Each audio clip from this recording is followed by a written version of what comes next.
بسم الله الرحمن الرحيم waxaan kusoo jirnay barashada softwareka Autodesk AutoCAD waxaan soo gaarnay jabtarka saddexaad cashirkiisa shanaad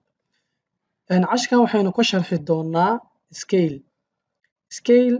waa function kuu saamaxayo ama kuu ogolaanayo objectiyada inaad yarayso ama aad weyneyso tusaale ahaan waxaad sameyneysay balaankaada waxaad u baahatay inaad soo geliso furniture tusaale ahaan baakinkii ayaa waxaad damacday inaad soo geliso baabuurka markaad soo geliso waxaa laga yaabaa sizekiisa inuu aad u weyn yahay marka functionka aad ku yaraynayso ama aad ku weyneynayso ee ku ogolaanayo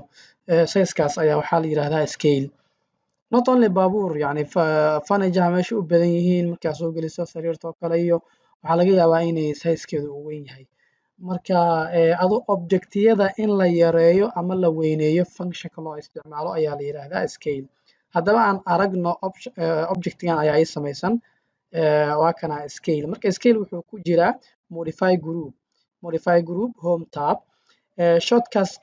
shortcutkana waxaa waaye sc markii aad samaysid waa helaysaa scale haddaba aan scale aan dhaho hoos wuxuu ku leeyahay command optionka yani instructionka ku siinaya waxaa specify base point ayaad qabanaysaa then waa stretcher sameynaya waa jiide hadaad kor u jiidana wuu weynaanayaa haddaa hoos urtana wuu yaraanayaa marka saas weeyaan marka hadduu objectiga saa uu kaaga weynankaas uu qabay waad u imaanaysaa highlight baa saare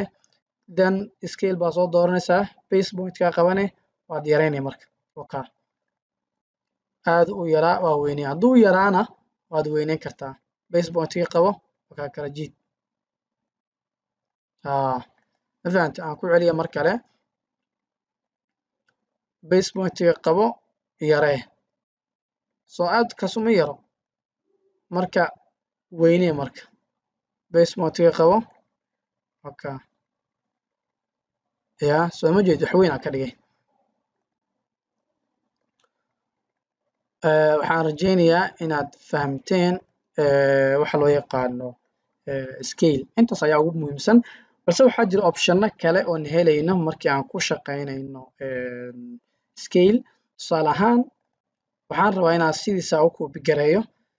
specify base point marka inta waxaa jiro factoro specify scale factor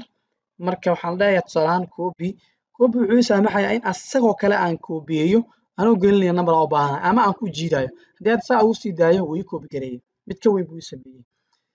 haddii aan rabo inaan tiro aan aqaano aan geliyana tusaale ahaan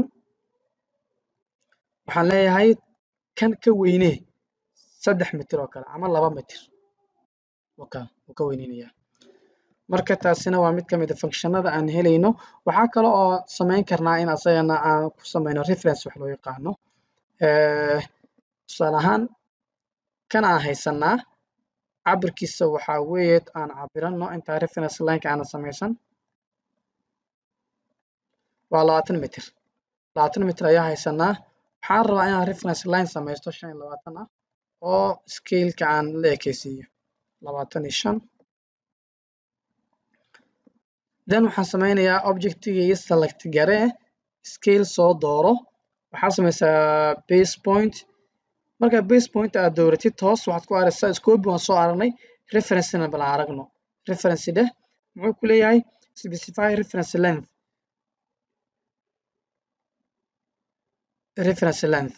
fahmaysaa bas marka waxaan sameynayaa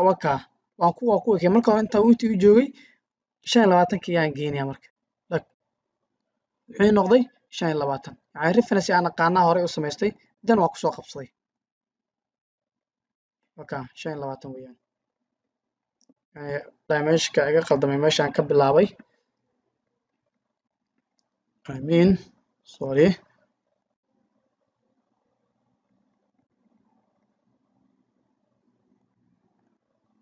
marka 25 weeyaan marka 20 buu ahaa